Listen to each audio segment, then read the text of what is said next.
Assalamualaikum warahmatullahi wabarakatuh. Perkenalkan, nama saya Refdi Febrian dengan NIM 2283200047. Pada video kali ini saya akan sedikit mereview makalah yang telah saya buat, yaitu yang berjudul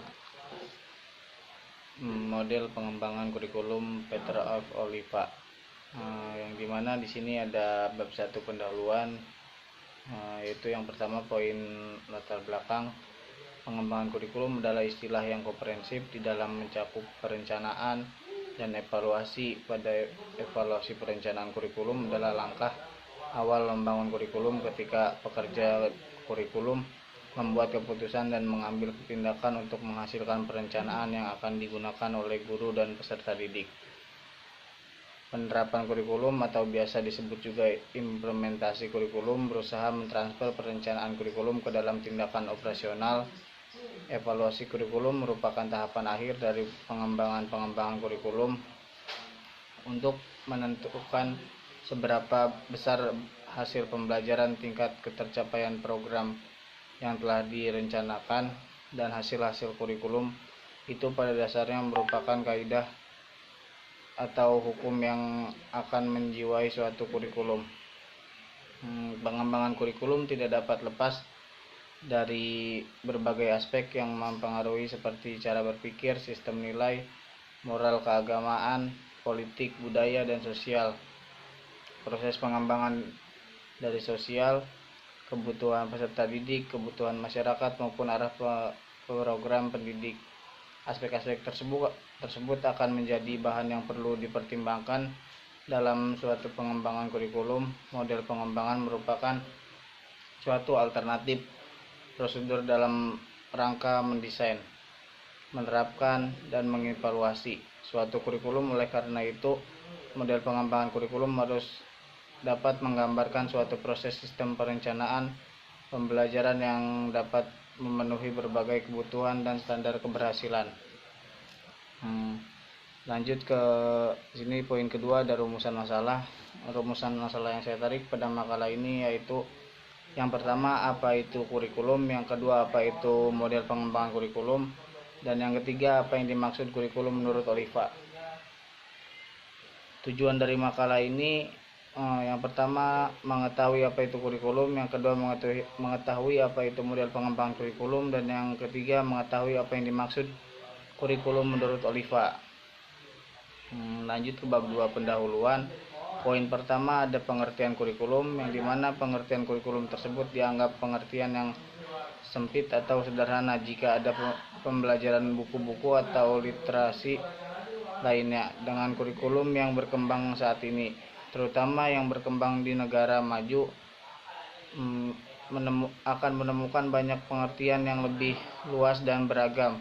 Kurikulum tidak terbatas hanya sejumlah mata pelajaran saja, tetapi mencakup semua pengalaman belajar yang dialami siswa dan mempengaruhi perkembangan pribadinya. Di sini ada menurut Oliva, kurikulum merupakan rencana atau program untuk suatu pengalaman yang diperoleh peserta didik di bawah bimbingan sekolah. Kurikulum dalam praktiknya terdiri dari sejumlah rencana dalam bentuk tertulis dan cakupan yang bervariasi yang menggambarkan pengalaman belajar yang dihadapkan. Kurikulum dapat berupa unit mata kuliah.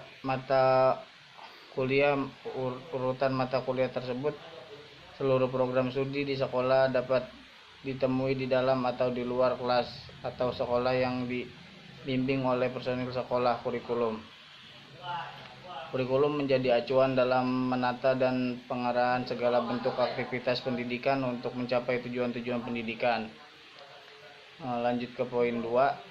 Di sini ada peran dan fungsi kurikulum, yang dimana peran kurikulum komprehensif. Peran komprehensif menerapkan bahwa kurikulum dapat dijadikan sebagai sarana untuk mentransmisikan nilai-nilai warisan budaya masa lalu yang dianggap masih relevan dengan masa kini kepada generasi muda. Yang kedua ada generasi kreatif.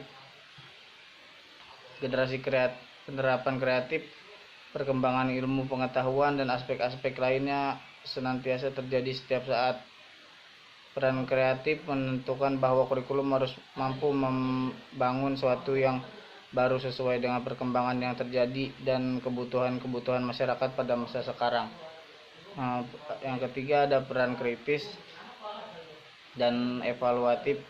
Peran ini dilatar belakangi oleh adanya kenyataan bahwa nilai-nilai dan budaya yang hidup dalam masyarakat senantiasa mengalami perubahan, sehingga pewaris nilai dan budaya masa lalu pada siswa perlu disesuaikan dengan kondisi yang terjadi pada masa sekarang.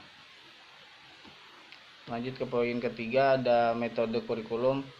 Menurut Putra dan Setiawati, langkah-langkah metode kepustakaan adalah pemilihan topik, eksplorasi informasi, menentukan fokus penelitian, pengumpulan sumber data, persiapan penyajian data, dan penyusunan laporan. Teknis analisis data yang digunakan dalam penelitian ini adalah teknik analisis isi. Analisis konten merupakan sebuah teknik ilmiah untuk memakai konten.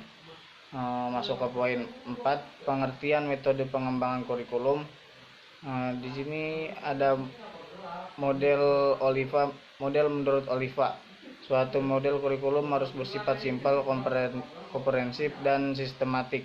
Oliva menggambarkan model pengembangan kurikulum seperti rumusan filsafat, rumusan tujuan umum, rumusan tujuan khusus, desain perencanaan, implementasi, dan evaluasi merupakan komponen-komponen yang tampak saja. Menurut Oliva, model yang digunakan dapat digunakan dalam beberapa dimensi. Pertama, untuk menyempurnakan kurikulum sekolah dalam bidang-bidang khusus, misalkan penyempurnaan kurikulum bidang studi tertentu di sekolah, baik dalam tataran perencanaan kurikulum maupun dalam proses pembelajaran. Kedua model ini juga dapat digunakan untuk membuat keputusan dalam merancang suatu program kurikulum. Ketiga model ini dapat digunakan dalam pengembangan program pembelajaran secara khusus. Masuk ke poin 5, kurikulum menurut Peter of Oliva. Kurikulum adalah suatu program atau perencanaan yang dikembangkan oleh lembaga sekolah untuk memberikan berbagai pengalaman belajar bagi siswa. Definisi tersebut mengandung dua hal yang harus dipahami, yaitu pertama, bahwa kurikulum merupakan program atau perencanaan yang memuat proyeksi yang akan dilakukan oleh lembaga pendidikan. Kedua, kurikulum merupakan sebuah pengalaman. Di sini ada prinsip pengembangan kurikulum. Menurut Peter of Oliva, untuk mengembangkan kurikulum menurut Oliva adalah sumber dari yang pertama ada data empiris, yang kedua ada data eksperimental, yang ketiga berupa keyakinan dan sikap masyarakat, dan yang keempat akal sehat. Mungkin dari makalah itu saya akan sedikit menyimpulkan, kurikulum itu harus menjadi alat rekonstruksi pengetahuan secara sistematik yang dikembangkan dengan kendali manajerial dan institusi pendidikan. Sedangkan ruangan lingkup pembahasan manajemen kurikulum sebagai teori manajemen yang umum disebut dengan fungsi manajemen. Fungsi manajemen kurikulum itu menjadi dibagi ke dalam 3 ruang lingkup, yaitu pertama, perencanaan kurikulum, yang kedua perencanaan kurikulum, dan yang terakhir atau yang ketiga evaluasi kurikulum.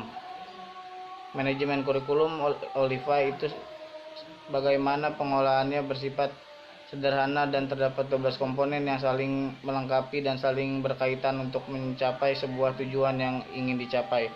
Mungkin dari saya cukup sekian, kurang lebihnya mohon maaf. Wassalamualaikum warahmatullahi wabarakatuh.